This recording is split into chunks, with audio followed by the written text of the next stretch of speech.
뉴스 시작합니다. 저는 동정민입니다. 혁신위원회가 빈손으로 조기 해산한 국민의힘. 민심이 심상치가 않습니다.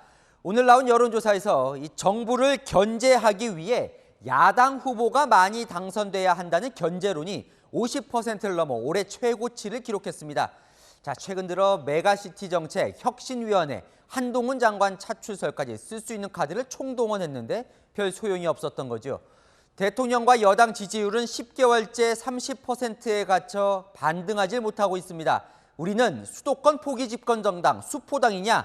이대로면 다 죽는다. 여당 의원들의 위기감도 극에 달하고 있습니다. 첫 소식 홍지은 기자입니다. 내년 총선이 4개월여 앞으로 다가온 가운데 현 정부를 견제하기 위해 야당 후보가 많이 당선돼야 한다는 의견이 51%로 올해 최고치를 찍었습니다. 9개월 전 같은 조사에서는 지원론과 견제론이 비등했지만 점점 견제론이 우세해지면서 격차가 16%포인트까지 벌어진 겁니다. 대통령과 여당 지지율은 반등할 기미가 없습니다. 채널A 여론조사 팩트체크 시스템 폴레이 분석에 따르면 윤석열 대통령 국정수행과 국민의힘 지지율은 10개월째 30%대에 갇혀 있습니다. 윤 대통령이 대규모 대통령실과 장관 교체에 나서고 여당이 김포 서울 편입 등 굵직한 정책 이슈를 꺼내도 좀처럼 40% 벽을 넘지 못하고 있습니다. 여권 내에서도 공개적으로 불만이 터져나왔습니다. 당 지도부는 근거 없는 낙관론에 젖어 있는 모습입니다. 이게 더 위기입니다. 내년 총선의 결과가 참패하고 나서 그때 깨달으면 뭐합니까? 최재형 의원은 SNS에 수도권을 포기한 수포 집권당으로는 내년 총선 승리가 어렵다고 비판했고 성일종 의원도 과감한 자기 희생을 보여줘야 한다며 김기현 대표를 압박했습니다. 수도권 원외위원장들은 내일 긴급 회동을 갖습니다. 채널A 뉴스 홍지은입니다. 이런 위기감 속에 윤석열 대통령이 김기현 대표와 인요한 혁신위원장을 용산 대통령실로 초대했습니다. 여권 고위 관계자는 이렇게 말했습니다. 다 끝난 혁신위원장을 대통령이 왜 만났겠냐고요? 이 대통령도 혁신의 불꽃이 꺼질까 우려해서라는데요. 그럼 김기현 대표를 향한 압박일까요? 조영민 기자가 단독 취재했습니다. 윤석열 대통령이 김기현 국민의힘 대표와 인요한 혁신위원장을 용산 대통령실로 함께 불러 비공개 오찬을 가졌습니다. 당 주류 희생안 등을 놓고 지도부와 갈등을 빚던 혁신위가 조기 종료한 지 하루 만입니다. 우리는 50%는 성공했다고 생각합니다. 자부심을 가지고 있습니다.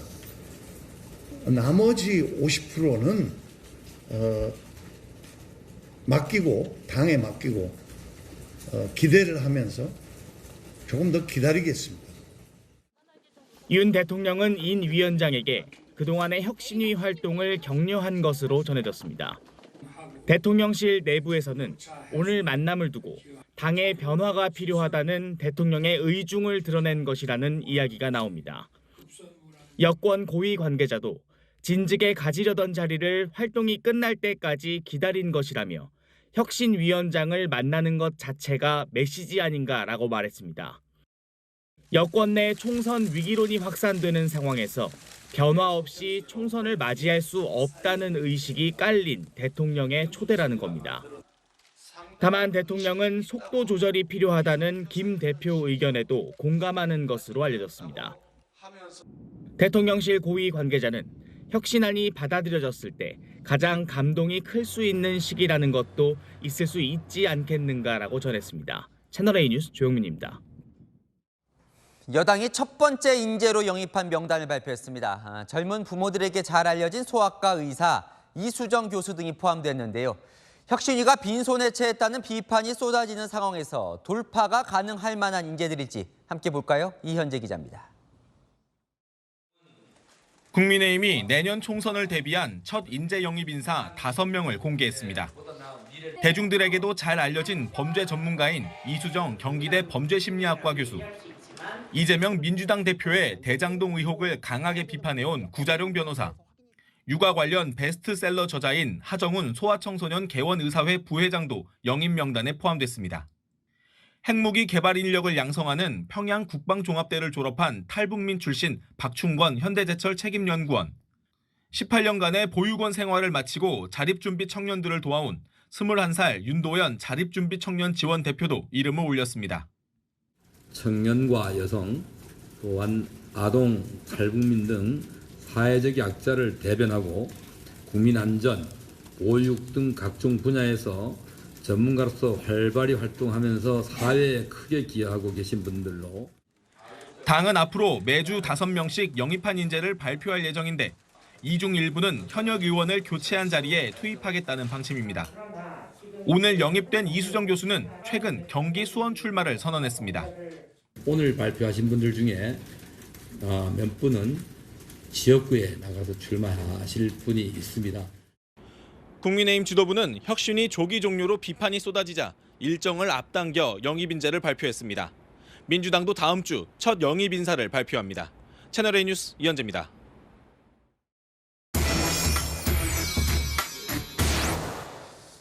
자, 여당 내에 수도권 위기론이 터져 나오는데요. 지금 여야가 보고 있는 수도권 판세 어떤지 아는 기자 정치부 김민지 기자와 좀 살펴보겠습니다.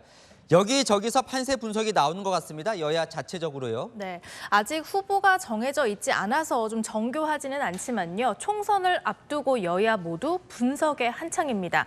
이해찬 전 민주당 대표 그제 수도권에서 70석을 얻으면 과반을 차지한다고 언급했죠. 수도권 121곳에서 국민의힘과 민주당 51대 70으로 전망했습니다.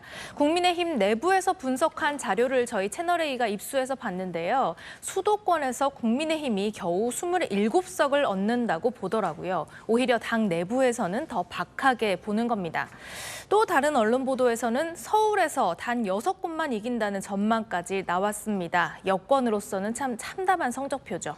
오히려 이해찬 전 대표 전망을 믿고 싶어 할 정도인데 네. 좀 이것저것 많이 하는데 안 오르네요. 네, 그래서 국민의힘은 더 고민입니다. 강서구청장 보궐선거 패배 이후에 국민의힘은 공매도 금지, 메가시티 등 각종 큰 정책들을 쏟아냈죠. 또 쇄신을 하겠다면서 인요한 혁신위도 띄웠었고요. 한동훈 장관의 광폭 행보에 이어서 조기 총선 출격 분위기까지 띄웠지만 지지율만 보면 백약이 무효인 상황입니다. 강서구청장 보궐선거 때 확인된 정권 심판론을 깨기 위해서 나름 극약 처방을 내린 건데 오늘 나온 조사 결과를 보면 효과가 없었던 겁니다. 효과가 없었던 게 아니라 더 안 좋아졌어요. 오늘 조사를 보면. 그러니까 정권 견제 여론이 올해 지금 최대라는 거잖아요. 맞습니다. 보시는 것처럼요. 정권 견제론, 그러니까 야당 후보가 많이 당선돼야 한다는 응답이 절반을 넘었습니다. 여당 후보가 많이 당선돼야 한다는 정권 지원론과의 격차도요. 올해 들어 최대로 벌어졌습니다. 네, 저렇게 노력은 했는데 왜 지지율은 안 오를까요? 수도권의 한 의원은 오늘 저에게 이런 비유를 들었습니다. 위암에 걸렸으면 수술이나 방사능 치료를 해야 하는데 위에 안 좋은 지방만 막 퍼먹어댄 셈이라고 말한 겁니다. 여당과 대통령의 지지율이 오르지 않으면 아무 소용이 없다는 건데요. 아까 제가 수도권 27석을 전망한 여당의 분석 자료 말씀드렸죠. 이 대통령 지지율이 36%일 때를 기준으로 한 분석입니다. 당 관계자는요, 대통령 지지율이 40%대 초반은 나와야만 과반 의석을 기대할 수 있다면서 답답해 하더라고요. 왜 이렇게 답답해 하는지도 살펴봤습니다. 저희 채널A 자체 여론조사 분석에 따르면요, 대통령의 지지율 10개월 가까이 40%를 넘은 적이 없습니다. 그렇다고 당 지지율이 높은 것도 아니죠. 그러면 어떻게 하는 겁니까? 대통령과 당 지지율 올리려면요? 사실 대통령의 지지율은 당에서 마음대로 바꿀 수가 없는 부분이잖아요. 그래서인지 지금의 위기감은 김기현 대표의 책임론으로 옮겨가고 있습니다. 두루뭉술하게 이 책임이라는 표현을 쓰고는 있지만 결국 두 가지 중 선택하라는 겁니다. 당 대표에서 물러나거나 아니면 내년 총선에 불출마하거나. 희생의 물꼬는 어쨌든 김 대표가 터야 한다는 여론이 높아지고 있는 겁니다. 자, 이런 당내 불만을 김기현 대표나 대통령실도 잘 알 것 같은데요. 어때요? 그냥 버티는 겁니까? 일단 당 내부 여론과 당 대표의 온도차가 다른 이유, 이게 핵심인 것 같습니다. 수도권의 의원들의 이야기를 들어보면 이 말을 가장 많이 합니다. 4개월 밖에 안 남았다. 당장 바뀌지 않으면 다 죽는다는 거죠. 하지만 당 지도부와 대통령실은 아직 총선까지 4개월이나 남았다고 말합니다. 대표 불출마 카드를 벌써 쓰면 총선이 임박해서는 뭘 하냐는 건데요.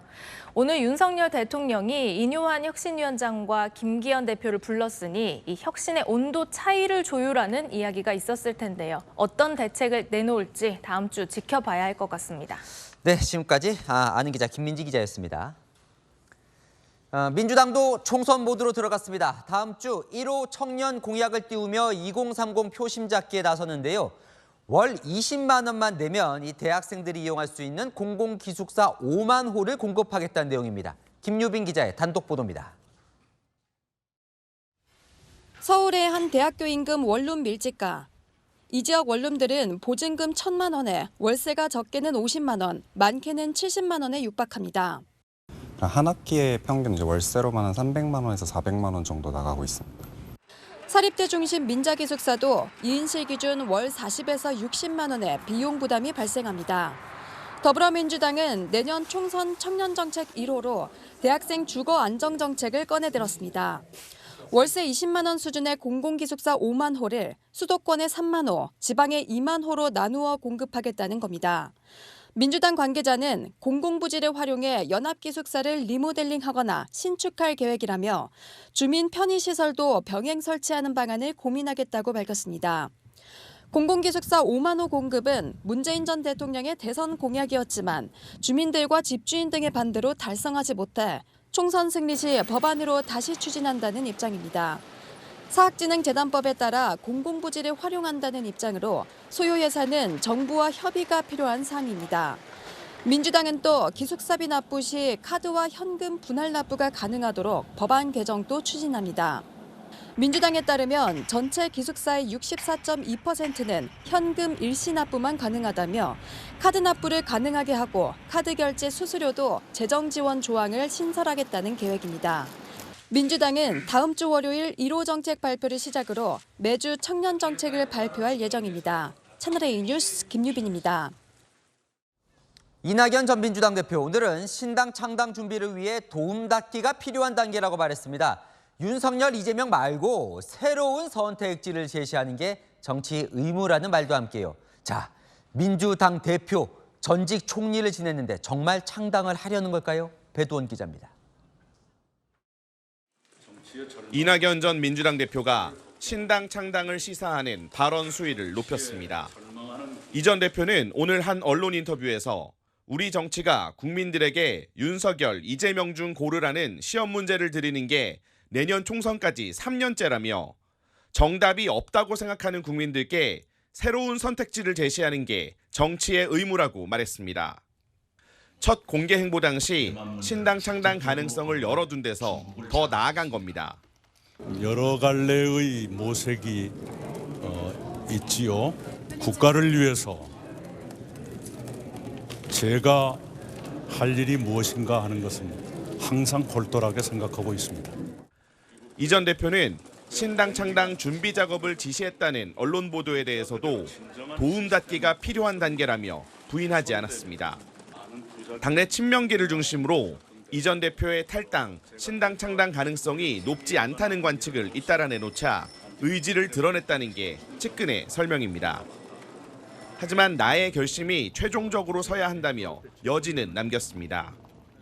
이 전 대표는 이재명 대표와 만날 가능성을 묻자 지난 7월에 만나 혁신이 필요하다고 했는데 아무것도 변하지 못했다며 사진 한 장 찍고 단합한 것처럼 보여주는 게 목적이면 국민이 지지하지 않을 것이라고 애둘러 거절했습니다. 하지만 측근인 윤영찬 의원은 이 전 대표 신당이 실체적인 수준에 이르렀다고 보지 않는다고 말했습니다. 채널A 뉴스 배두원입니다. 한동훈 법무부 장관이 차기 대권주자 선호도에서 처음으로 이재명 민주당 대표와 오차 범위 내로 붙었습니다. 한 장관 지지율은 오르고 이 대표는 떨어지면서요. 연령별, 지역별로도 두 사람 지지층이 뚜렷하게 나눠졌습니다. 최수연 기자입니다. 이재명 민주당 대표와 한동훈 법무부 장관이 차기 대권주자 선호도 조사에서 오차범위 접전을 기록했습니다. 한국갤럽이 지난 5일부터 7일 조사한 장래 정치 지도자 선호도에서 이 대표는 19%, 한 장관이 16%로 집계됐습니다. 직전 조사인 지난달과 비교하면 이 대표는 2%포인트 하락, 한 장관이 3%포인트가 오르면서 처음으로 오차범위 내로 붙었습니다. 한 장관은 지난해 6월 같은 조사에서 4%로 처음 이름을 올렸고 작년 12월 두 자릿수 지지율을 기록하며 상승세를 이어왔습니다. 한 장관이 15%를 넘은 건 이번이 처음인데 갤럽 측은 총선 출마설로 집중된 관심을 상승 원인으로 꼽았습니다. 연령별로 보면 20대와 30대는 이 대표와 한 장관이 비슷했고 이 대표는 40대와 50대에서 한 장관은 60대와 70대에서 강세를 보였습니다. 지역별로는 한 장관은 어린 시절 자랐다고 말한 충청과 현재 살고 있는 서울 지역에선 이 대표와 접전 양상이었습니다. 경기지사 출신으로 인천이 지역구인 이재명 대표는 인천 경기 지역에서 강세를 보였습니다. 우리 부모님이 춘천 사람이거든요. 그리고 제가 어릴 때 청주에 살아서 저한테 사채가 좀 나올 수도 있죠. 이재명 의원이 왔다 가니까 장사가 좀 되더라 이런 소리가 나게. 대권주자 선호도 3위는 홍준표 대구시장, 4위는 이낙연 전 민주당 대표로 나타났습니다. 최을의 뉴스 최순입니다. 네, 더불어민주당 돈봉투 사건으로 수사를 받고 있는 송영길 전 대표가 오늘 검찰에 출석했습니다. 청사에 들어가면서 검찰을 강하게 비난했던 송 전 대표는 조사실에선 입을 다물었습니다. 현장 연결합니다. 남영주 기자, 아직 조사가 진행 중입니까? 네, 송영길 전 대표는 오늘 오전 8시 반쯤 검찰에 출석했습니다. 약 1시간 전쯤 저녁 식사를 위해 조사가 중단됐고 잠시 뒤 다시 조사가 이어질 예정입니다. 송 전 대표는 전당대회 돈봉투 살포 의혹과 관련해 모든 혐의를 부인하고 조작된 별건 수사로 규정했습니다. 돈봉투 관련하여 저에 대한 증거 조작이 제대로 안 되니 저희 주변 사람 100여 명을 압수수색, 소환하여 별건 수사에 올인하고 있습니다. 검찰에 대한 비판도 이어갔는데요. 검찰 하나회, 하이에나 같은 원색적인 단어도 썼습니다. 살아있는 권력에 대한 수사로 인기를 끌어 정권을 잡은 윤석열 검찰 하나회입니다. 권력을 잡으니 하이에나처럼 살아있는 권력의 하수인이 되어 죽은 고기를 찾아다닙니다. 검찰은 오늘 조사에 200쪽 분량의 질문지를 준비했는데요. 하지만 송 전 대표는 진술을 대부분 거부하고 있는 것으로 알려졌습니다. 송 전 대표가 답변을 생략하고 있지만 질문할 양이 많아 조사는 밤늦게까지 이어질 것으로 보입니다. 검찰은 송 전 대표의 외곽 후원 조직이 정치 자금을 불법으로 전달한 내용에 대해서도 추궁했는데요. 송 전 대표는 오늘 출석 전에도 고작 4천만 원의 양심을 팔아먹지 않는다고 했지만 검찰은 돈봉투 살포 자금이 총 9,400만 원에 달하는 것으로 보고 있습니다. 특히 수억 원대에 달하는 불법 정치 자금 혐의는 액수가 기존에 알려진 것보다 훨씬 큰 것으로 보고 조사를 이어가고 있습니다. 지금까지 서울중앙지검에서 전해드렸습니다. 조국 전 법무부 장관의 딸 조민 씨, 오늘 첫 재판에 나와서 입시 비리 혐의를 모두 인정했습니다. 그런데 검찰의 기소 자체는 무효라고 주장했습니다. 조 씨의 재판 전략을 김정근 기자가 정리했습니다. 조국 전 법무부 장관의 딸 조민 씨가 오늘 입시 비리 혐의 첫 재판에 나섰습니다. 불구속 기소된 지 약 4개월 만입니다. 최근 수능 본 학생들에게 부끄럽지 않습니까? 한 말씀 해주시죠. 재판에 성실히 참여하도록 하겠습니다. 감사합니다. 조 씨 측은 허위 스펙을 입시에 활용했다는 혐의를 모두 인정했습니다. 이미 정경심 전 교수가 같은 혐의로 유죄가 확정된 상황에서 혐의를 부인하기 어려웠던 걸로 추정됩니다. 대신 검찰이 기소 시점을 무리하게 미루는 등 절차상 문제가 있다고 주장했습니다. 정 전 교수가 같은 혐의로 재판에 넘겨진 건 지난 2019년입니다. 조 전 장관도 이미 1심이 끝나 항소심 선고를 앞두고 있습니다. 검찰이 조 전 장관과 정 전 교수의 수사와 재판 과정에서 공범인 조 씨에 대한 기소 여부를 결정하지 않은 채 이들을 압박하는 카드로 활용했다는 게 변호인 주장입니다. 반면 검찰은 기소가 늦어진 건 증거를 확보하는 과정이었고 어떤 의도도 없었다고 반박했습니다. 만약 조 씨 측의 공소권 남용 주장이 받아들여진다면 법원은 유무죄 판단을 하지 않고 공소기각 판결을 내릴 수 있습니다. 조민 씨와 마찬가지로 조국 전 법무부 장관과 정경심 전 교수 역시 각자 재판에서 검찰의 기소권 남용을 주장했지만 받아들여지지 않았습니다. 채널A 뉴스 김정근입니다.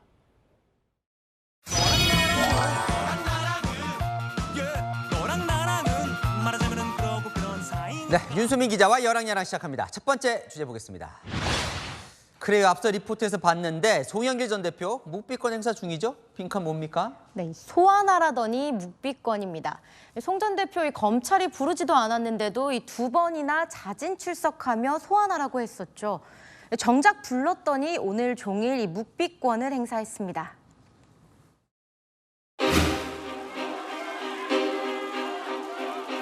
귀국한 지 일주일이 지났지만 검찰은 저를 소환하지 않고 저의 주변 사람들을 괴롭히고 있습니다. 주변 사람 대신 저 송영길을 구속시켜 주시기를 바랍니다. 검찰 소환해달라는 것은 제가 검찰 조사에 협조하겠다 이런 말을 한 적은 한 번도 없습니다. 빨리 이 사건을 종결해라는 거예요. 검찰에 기소를 하면 제가 법정에서 다툴 거 아닙니까? 그러니까 불러달라는 거였지 협조하겠다는 건 아니었다. 저는 할 말이 많아서 불러달라는 건 줄 알았는데 그건 아니었던 것 같고요. 근데 왜 묵비권 행사할까요? 네, 이 모든 증거들이 송 전 대표에게 불리하게 돌아가고 있기 때문이라는 게 이 법조계의 평가입니다. 돈봉투를 제공한 스폰서는 재판에서 송영길 전 대표로부터 직접 고맙다는 인사를 받았다고 진술했죠. 윤관석 의원은 돈봉투 20개를 받아서 보관한 사실을 인정하고 구속된 채 재판을 받고 있습니다. 송 전 대표는 오늘 이런 말도 했는데요. 여러분은 납득이 되는지 들어보시죠. 나의 억울한 점을 밝혀줄 것이라는 신뢰가 있을 때 진술을 하는 건데 검사들이 유리한 증거는 없애버리고 불리한 것을 조작해서 나를 죽이려고 그럴 경우에 내가 왜 검사 앞에 가 진술해야 됩니까? 네, 검찰은 조작을 하니 판사 앞에 가서 진실을 이야기하겠다는 겁니다. 네, 다음 주에 보겠습니다. 홍준표 대구시장. 저 두 사람이 양지를 쫓아 분당을 갔다고 했어요? 네, 홍준표 시장 오늘 실명은 거론하지 않고 비판을 했습니다. 이 경기 분당을을 언급하며 이 대통령실 은혜를 입은 사람들이 험지로 가야지 양지만 찾는다고 저격했습니다. 대신 이 힌트는 다 줬습니다. 힌트 줬으니까 보죠. 전셋집을 자기 집으로 착각하는 사람은 누굽니까? 네, 김은혜 전 대통령실 홍보수석을 겨냥한 건데요. 지난 총선 분당갑에서 당선되었고 이번엔 옆 동네인 분당을을 노리고 있죠. 그리고 부산 외면하고 분당 출마하겠다는 사람, 부산에서 재선국회의원을 지낸 박민식 보훈부 장관입니다. 부산에서 분당으로 지역구를 옮겨서 여기서 출마를 했습니다. 출마를 했다가 안철수 의원이 온 때 제가 양보를 했지 않습니까? 그래서 개인적으로는 분당을이 저한테 명분이 있다라고 생각을 하고 있고. 네, 마지막으로 뜬금없이 분당 출마하겠다는 사람은 이영 중기부 장관입니다. 분당을 현역인 김병욱 민주당 의원, 분당을 지역이 만만한 건지라며 호락호락하게 봐서는 안 될 것이라고 불쾌함을 드러냈습니다. 근데 뭐 분당을이 얼마나 양지길래 이러는 거예요? 네, 이 분당을 민주당 김병욱 의원이 재선에 성공하긴 했지만 과거엔 보수 정당이 내리 3선을 한 곳입니다. 옆 지역구 분당갑은 2016년 딱 한 번 빼고는 보수 정당이 모두 당선됐고요. 분당구가 속한 성남시장도 국민의힘 소속 신상진 시장이죠. 그러다 보니 쓴소리가 이어지는 겁니다. 적어도 1기 내각과 참모진은 대통령과 명운을 같이 하는 사람들이기 때문에 당이 어렵고 총선 전망이 어려우면 본인들부터 희생해야 돼요. 이런 분들은 그런데 손들고 나가면 안 됩니다. 저는 그런 분들은 공천 배제했으면 좋겠어요. 어우, 세게 얘기했네요. 네, 주제 하나 더 보겠습니다. 현수막법 저거 되는 거 아니었어요? 네, 아닙니다. 여야 합의해서 되는 줄 알았는데 오늘 이 본회의에 상정도 안 됐습니다. 현수막 난립 비난 여론이 쏟아지자 여야는 읍면동별로 딱 2개만 걸겠다며 합의했었죠. 정말 여론이 비판해서 그나마 되는 줄 알았는데 왜 또 안 되는 겁니까? 네, 일단 이 국민의힘은 이 민주당 탓을 합니다. 의원들이 법사위 간사를 통해서 상정을 반대하는 의견을 표명을 한 것으로 그렇게 알고 있는데 정말 국민적 공분을 자아낼 일이라고 생각하고 있습니다. 네, 민주당은 공식 입장을 내놓지 않고 있습니다. 나중에 다시 설명드리도록 하겠습니다. 거기까지는 아직 보고를 받지 못한 상태이기 때문에요. 네, 다만 홍익표 원내대표 측은 읍면동의 크기가 다 다르다 보니 딱 2개로 제한하면 이 선거법과 일치하지 않는 부분이 있어서 대안 법안을 마련 중이라고 설명했습니다. 민주당 법사위에 물어보니 오는 20일, 28일 본회의 중엔 이 현수막법을 처리하겠다고 하더라고요. 혹시 여야 의원들이 더 많이 홍보하고 싶어서 떼기 싫은 게 이 진짜 속내는 아닐까요? 올해 진짜 처리하는지 지켜보겠습니다. 네, 같이 지켜보죠. 지금까지 여랑야랑이었습니다. 네, 다음 소식입니다. 김하성 선수와 후배였던 임혜동 전 선수 폭행 진실 공방을 벌이고 있죠. 김하성 선수가 지난달 공갈 혐의로 임혜동 전 선수를 고소했는데 상습 폭행은 사실이 아니라며 추가로 고소장을 내기로 했습니다. 최재원 기자 보도 보시고 아는 기자에서 자세한 내용 알아보겠습니다. 지난달 27일 과거 후배 야구 선수였던 임혜동 씨를 공갈 및 공갈 미수로 고소한 야구 선수 김하성 씨. 지난 2021년 폭행 시비로 이미 합의금 4억 원을 줬는데도 최근까지 협박을 했다는 이유였습니다. 그런데 김 씨 측은 임 씨를 명예훼손 혐의로 추가 고소하겠다고 오늘 밝혔습니다. 입장문을 통해 일방적이고 상습적으로 폭행했다는 건 전혀 사실이 아니다면서 임 씨가 허위 사실과 조작된 증거 사진을 언론에 제보했다고 설명했습니다. 후배 선수인 임 씨가 어제 언론 인터뷰를 하고 당시 증거 사진을 공개했는데 이를 다시 정면으로 반박한 겁니다. 그러면서 임 씨를 향해 자신의 주장이 사실이라면 정식으로 고소장을 제출하라고 압박했습니다. 또 합의금을 줄 때 더 이상 해당 사건과 관련해 문제 삼지 않기로 했는데 오히려 임 씨가 약속을 어겼다고 주장했습니다. 이에 따라 임 씨에게 위약금을 청구하는 민사소송과 가압류 역시 진행 중이라고 덧붙였습니다. 현재 양측의 주장이 첨예하게 엇갈리고 있는 가운데 경찰은 필요할 경우 대질 조사까지 검토하겠다는 입장입니다. 채널A 뉴스 최재원입니다.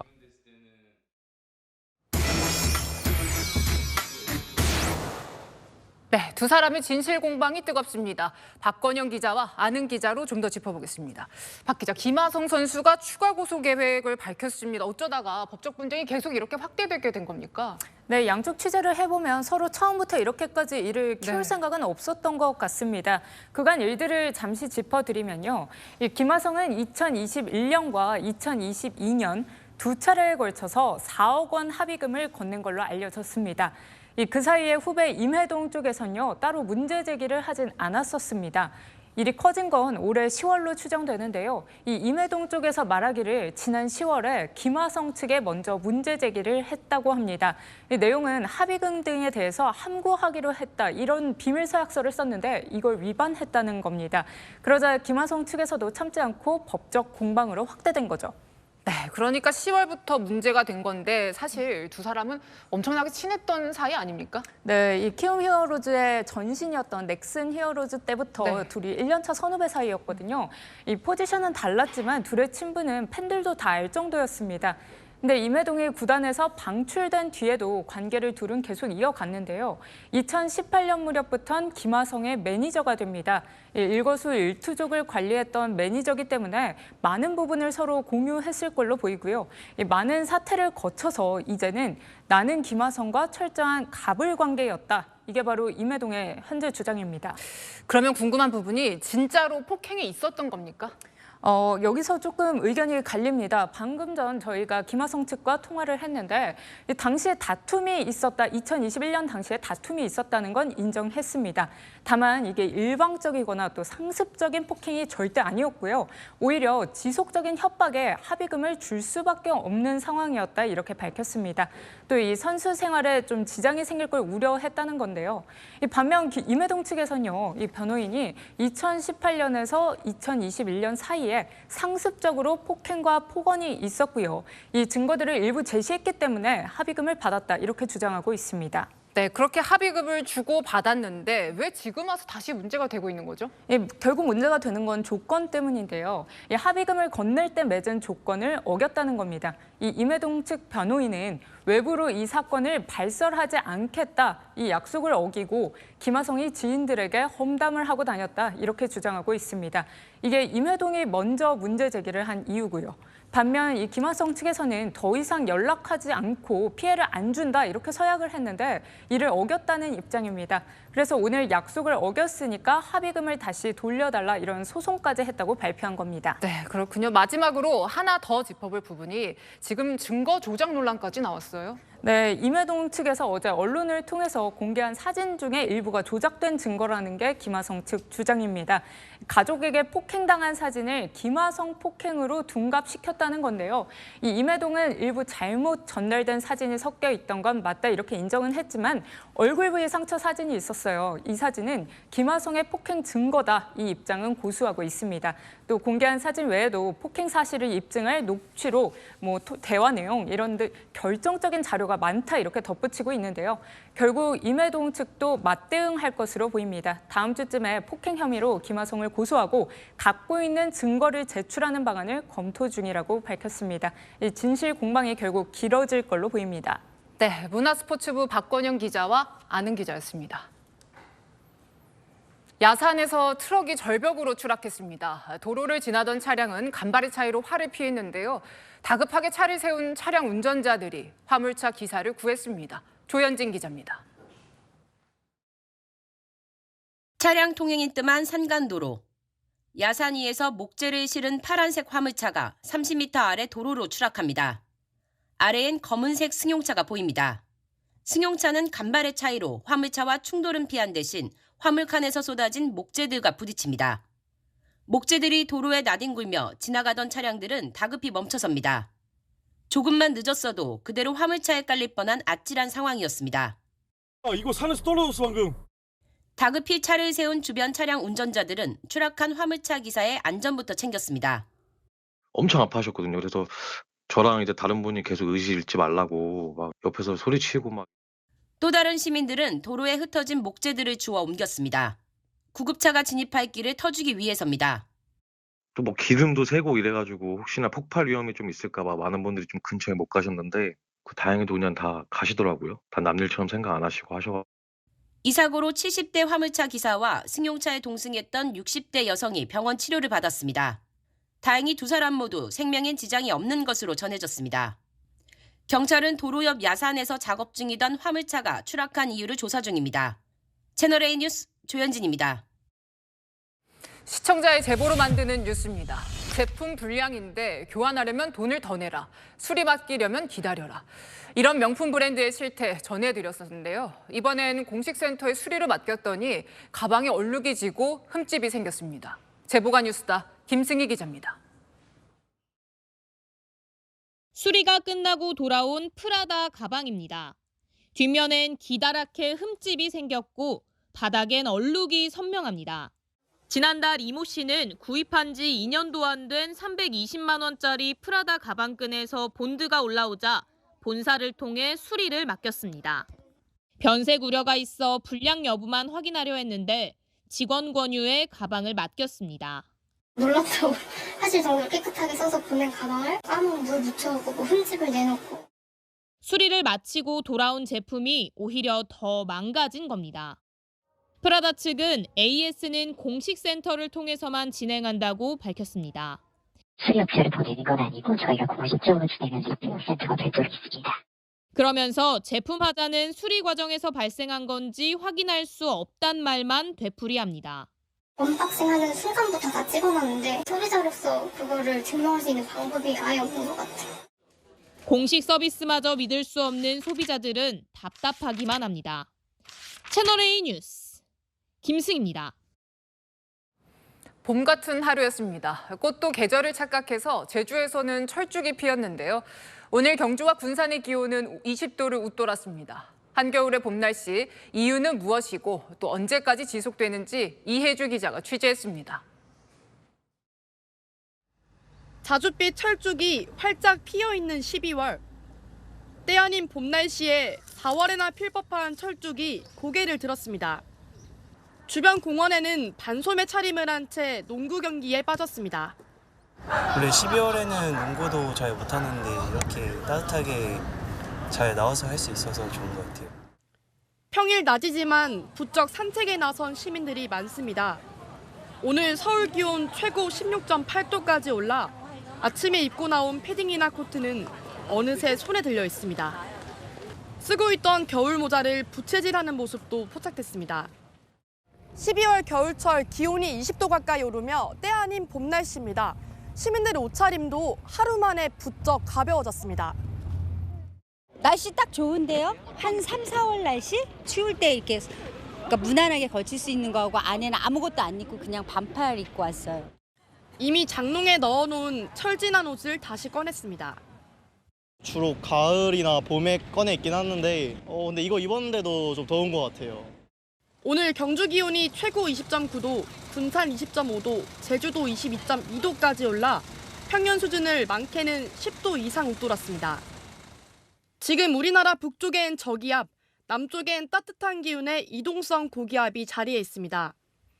그 간격이 바짝 좁아진 상황에서 남쪽에서 불어오는 따뜻한 공기가 세차게 들어와 기온을 상승시킨 겁니다. 기상청은 초겨울에 흔히 나타나는 4만 4온 현상이라고 설명했습니다. 실제로 이번 고온 현상은 다음 주 초반까지 이어지겠습니다. 이후 월요일과 화요일 사이 전국에 눈비가 내린 뒤 수요일부터는 다시 추워진다는 게 기상청의 전망입니다. 채널A 뉴스 이혜주입니다. 남녀가 결혼을 하면 평균 2명은 낳아야 인구가 유지되겠죠. 그런데 올해 0.6명대로 내려앉을 거란 전망이 나왔습니다. 배유미 기자입니다. 도심의 한 초등학교. 학생 수가 급감하면서 올해부터 분교로 전환됐습니다. 인근 또 다른 중학교도 마찬가지. 벽에는 정규 학교 시절 교명이 붙어있던 흔적만 남았습니다. 1988년 개교 당시만 해도 700명 넘는 학생들이 다니던 이 학교는 지난해 학생이 100명도 채 남지 않으면서 통폐합했습니다. 지금은 인근 초등학교 학생들이 학교 공사 기간 동안 임시로 사용하고 있습니다. 정말로 여기 아이들이 진짜 중학생들이 너무너무 많았고 우르르 막 다니면서 웃고 떠들고 그런 게 지금은 다 없어져 버린 거죠. 내년 전국 초등학교에 입학하는 학생은 35만 7천여 명. 40만 명 선이 처음으로 무너집니다. 4년 뒤에는 30만 명 선도 붕괴될 거란 전망이 나옵니다. 출산율 하락은 더 가파릅니다. 올해 3분기까지 태어난 아기는 17만 7천 명으로 역대 최저치를 또 갈아치웠습니다. 1981년 같은 기간엔 65만 7천 명이 태어났지만 2002년 30만 명대에 진입한 뒤 지난해엔 20만 명 선도 무너졌는데 올해 더 줄어든 겁니다. 합계 출산율도 0.7명에 턱걸이하고 있습니다. 연말이 될수록 출산이 준다는 점을 감안할 때 4분기엔 0.6명대로 내려앉을 것이란 관측도 나옵니다. 해당 연령대 청년 인구가 지금 줄어들고 있잖아요. 이 시기가 지나가고 나면 출산율이 반등을 한다고 해도 출생아 수는 상당 규모 감소할 수밖에 없는 상황이고요. 한국은행은 지금의 저출산 추세가 이어질 경우 2050년쯤 경제 성장률이 0% 아래까지 추락할 거라고 경고하고 있습니다. 채널A 뉴스 배유미입니다. 내년 전공의 모집 결과가 나왔는데요. 소아청소년과는 또 미달이 됐습니다. 그것도 한참 모자랍니다. 이번에도 개원이 쉬운 피부과, 안과, 정신과로 쏠렸습니다. 신선미 기자입니다. 신도시에 새로 들어선 상가 건물들. 건물마다 새롭게 개원한 정신건강의학과 병의원 간판이 눈에 띕니다. 2개 병원이 한 건물 위아래층에 나란히 개원한 경우도 있습니다. 2013년 781개였던 정신건강의학과 의원은 올해 1,500곳 이상으로 2배 가까이 늘었습니다. 정신건강에 대한 국민 인식이 높아진 데다 초기 투자 비용과 의료소송 부담 등이 적어 개원이 늘고 있는 겁니다. 내년도 전공의 모집에서도 젊은 의사들의 정신건강의학과 선호가 뚜렷했습니다. 전국 수련병원에서 142명을 모집하는데 254명이 지원해 지원율 178.9%를 기록했습니다. 전년보다도 19.9%포인트 높아진 수치입니다. 성형외과와 안과, 피부과 등으로의 쏠림 현상도 뚜렷했습니다. 반면 기피과로 불리는 소아청소년과는 대거 미달하며 꼴찌를 면치 못했습니다. 빅5로 불리는 서울 대형 병원들도 정원을 채우지 못했고 세브란스 병원엔 지원자가 한 명도 없었습니다. 의료 수요가 줄 것이 예측되는 소아청소년과를 지원하기는 쉽지 않을 것 같고요. 소송이나 이런 위험이 전반적으로 좀 늘지 않았나, 이런 감정 노동이나 이런 것들이 좀 많이 드는데. 정부는 소아청소년과 지원자가 전년보다 20명 늘었다는 데 의미를 뒀지만 의료계는 정부가 현실을 제대로 파악하지 못하고 있다며 냉담한 반응입니다. 수가 인상 등 대책을 내놓으며 필수 의료 살리기에 안간힘을 쓰고 있지만 근간이 될 인적 자원 부족 현상은 점점 더 심해지는 모양새입니다. 채널A 뉴스 신선미입니다. 오늘 수능 성적표가 배포됐습니다. 올 수능에서 유일하게 만점을 받은 학생, 그리고 표준 점수로 환산했을 때 전국 최고점을 받은 두 학생에게 공부의 비결을 물어봤습니다. 김민환 기자입니다. 올해 대학 수학능력 시험에서 유일한 만점자인 유리아 씨. 채널A와의 서면 인터뷰에서 밝힌 만점 비결은 기출문제 분석이었습니다. 킬러 문항 배제 방침 이후 출제위원들이 논란이 없을 만한 기출문제를 참고할 거라 보고 더 많이 풀어보려 했다는 설명입니다. 가장 공을 들인 과목은 국어였습니다. 국어가 1교시에 보는 과목인 만큼 이후 시험에도 영향을 많이 준다며 국어 공부에 가장 많은 시간을 할애했다고 설명했습니다. 시험 당일에는 킬러 문항에 신경 쓸 틈 없이 시간 관리에 집중했다고도 했습니다. 유 씨의 장래 꿈은 의사. 주변 친척들이 알츠하이머나 파킨슨 진단을 받은 걸 계기로 뇌과학에 관심을 두게 됐습니다. 과학탐구 선택 과목으로 생명과학과 지구과학을 선택해 서울대 의대 지원은 할 수 없습니다. 대신 연세대 의대 진학을 준비 중인 유 씨는 생명과학과 지구과학을 좋아했기에 선택을 후회하지 않는다고 했습니다. 대구 경신고 졸업생 이동건 씨는 합산 표준 점수 449점으로 전국 표준 점수 수석을 차지했습니다. 한 문제를 틀렸지만 표준 점수 최고점이 높은 화학 과목에서 만점을 받아 유리아 씨의 표준 점수보다 14점 높았습니다. 이 씨는 과학 탐구 영역에 몰입했다며 유 씨처럼 기출 문제를 많이 풀었다고 비결을 공개했습니다. 지난해 수능에서 서울의 사립대 의대에 합격했지만 서울대 의대 진학에는 실패했던 이 씨. 이번에는 최고점자 자격으로 서울대 의대에 재도전할 계획입니다.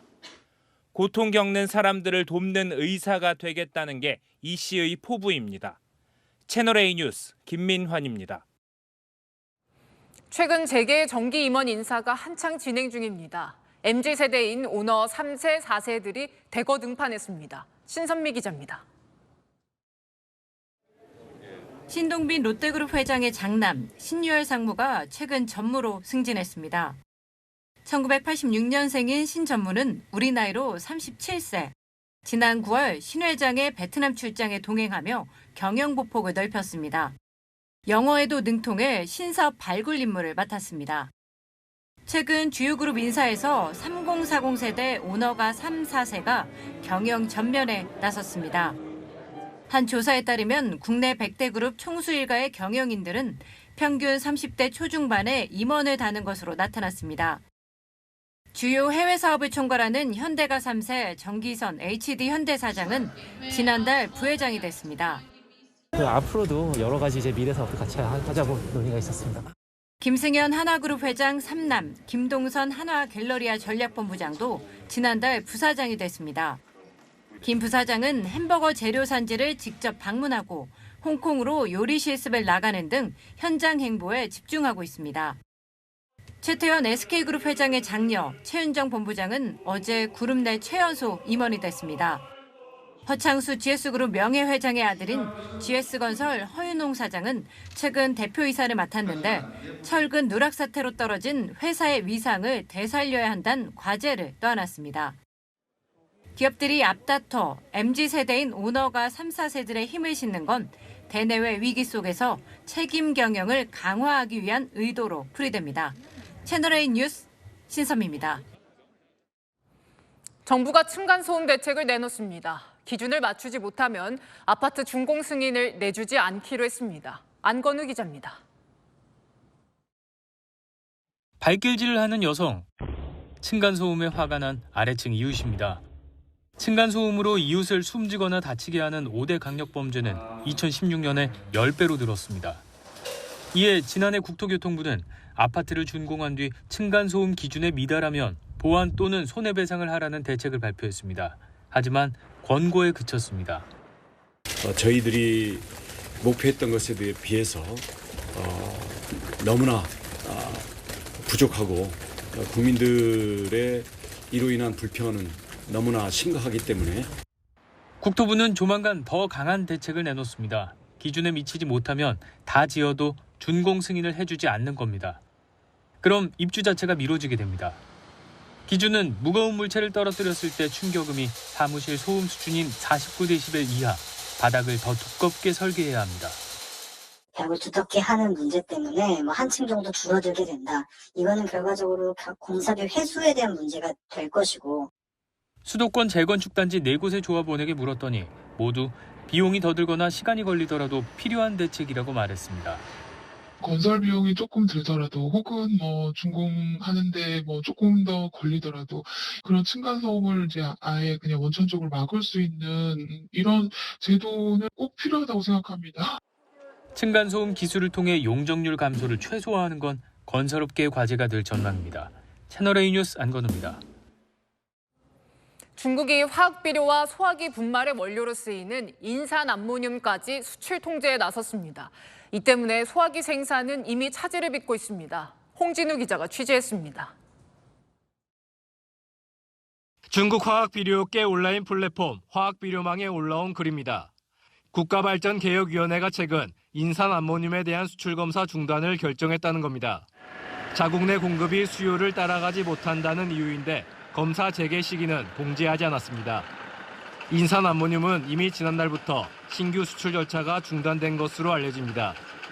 화학비료와 소화기 분말 원재료로 쓰이는 인산암모늄은 중국 의존도가 95%에 달하는 것으로 알려져 있습니다.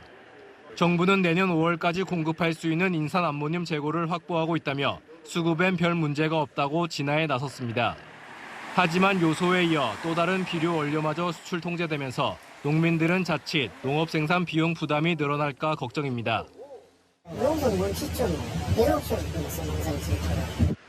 사재기에 나서려는 움직임도 일부 감지됩니다. 일단은 지금 재고 확보 중이고 있습니다. 이거 한번 끊기면은 안 되니까. 오늘 국내 주식시장에서도 비료 관련 종목들의 주가가 급등세를 보였습니다. 소화기 제조업계도 비상입니다. 이미 2달 전부터 원료 공급이 불안정했고 한 달 전부턴 아예 공장을 가동하지 못할 정도입니다. 11월 달부터 전면 수출 중단을 선언한 거고요. 그럼 어떻게 할 수가 없어요. 그냥 조용히 문 닫고 말아야죠. 중국산 원자재 수출 통제가 잇따르면서 우리나라 산업 전반으로 긴장감이 확산되고 있습니다. 채널A 뉴스 홍진우입니다. 네, 속옷만 입은 팔레스타인 포로 영상이 확산되고 있습니다. 이스라엘 측은 하마스 대원이라고, 팔레스타인 측은 민간인을 무자비하게 잡았다고 주장했습니다. 정다은 기자입니다. 고개를 떨군 남성 수십 명이 앉아 있습니다. 속옷만 입은 상태로 눈은 천으로 가려졌고 손도 뒤로 묶였습니다.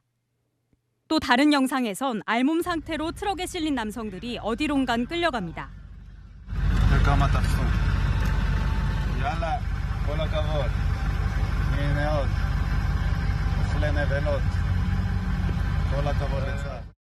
SNS로 확산된 이 영상들을 두고 이스라엘 현지 매체는 투항한 하마스 대원들이라고 전했습니다. 이스라엘군도 사진을 봤다면서도 하마스와의 관계를 조사 중이라고 밝혔습니다. לוחמי צה"ל ושירות ביטחון כללי עצרו ותחקרו מאות חשודים בפעילות טרור. רבים מהם גם ביממה האחרונה מסגירים את עצמם לידינו. 반면 하마스와 관계없는 팔레스타인 민간인들이라는 주장도 나와 인권 침해란 비판도 일고 있습니다. 한 아랍 매체는 자사 특파원과 가족들이 포함됐고 아직 실종 상태라고 성명을 냈습니다. 인권단체 유로메드 또한 이스라엘군이 민간인들을 무작위로 체포했고 가혹하게 학대했다고 지적했습니다. 언제 어디서 찍힌 건지도 확인되지 않는 가운데 현재 언론은 가자지구 북부 베이트 라히아 지역으로 추정합니다. 이스라엘군은 하마스 수뇌부 11명 중 5명을 제거했다며 사진도 공개했습니다. 반면 하마스는 인질을 볼모로 이스라엘을 압박했습니다. إننا نقول لعائلات المحتجزين من الصهاينة إن استمرار جيشكم في حربه العدوانية ضد أبناء شعبنا لن يعيد أبناءكم إليكم. 유대인 빛의 명절 하누카를 맞아 이스라엘인들은 초를 밝히며 조속한 인질 석방을 기원했습니다. 채널A 뉴스 정다은입니다. 포근한 초봄 같은 날씨 주말에도 이어집니다. 오늘은 서울을 기준으로 16.8도까지 올랐는데요. 내일 15도, 모레도 13도까지 올라서 한결 가벼운 외투도 괜찮겠습니다. 하늘도 맑아서 발걸음이 밖으로 향할 것 같은데요. 중부와 경북 지역에 쌓일 미세먼지와 동해안에 불어들 강풍은 유의해야겠습니다. 내일 지역별 아침 기온 보겠습니다. 서울이 9도, 전주 12도, 부산 14도로 아침에도 큰 추위 없겠습니다. 다만 수도권과 영남에는 안개가 짙게 끼겠습니다. 한낮 기온은 서울이 15도, 부산 20도, 제주는 22도로 오늘만큼 포근하겠습니다. 초봄 같은 날씨는 일요일까지 이어지고요. 다음 주 월요일 전국에 비가 내리면서 최고 기온이 한 자릿수로 떨어지겠고요. 수요일엔 반짝 영하의 추위가 되겠습니다. 날씨였습니다. 나부터 바꾸겠다. 혁신의 리더로 불리는 스티브 잡스도 빌 게이츠도 이건희 회장도 혁신의 핵심으로 짚었던 겁니다. 자, 메가시티를 띄워도 장관과 수석을 바꿔도 혁신위가 혁신을 외쳐도 대통령과 여당 지지율은 10개월째 30%대입니다. 어제는 여당 대표가, 오늘은 대통령이 혁신을 강조해도 이 지지율이 안 오르는 이유, 여기에 답이 있지 않을까요? 다시 처음으로 돌아가며 마침표 찍겠습니다. 나부터 혁신, 뉴스의 맛입니다. 감사합니다.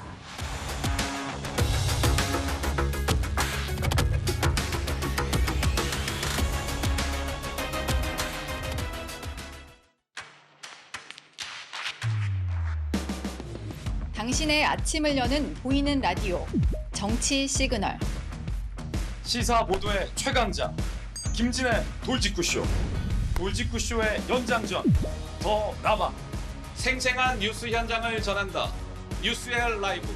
시사 보도의 강력한 한방, 강력한 4팀. 오늘의 10가지 뉴스.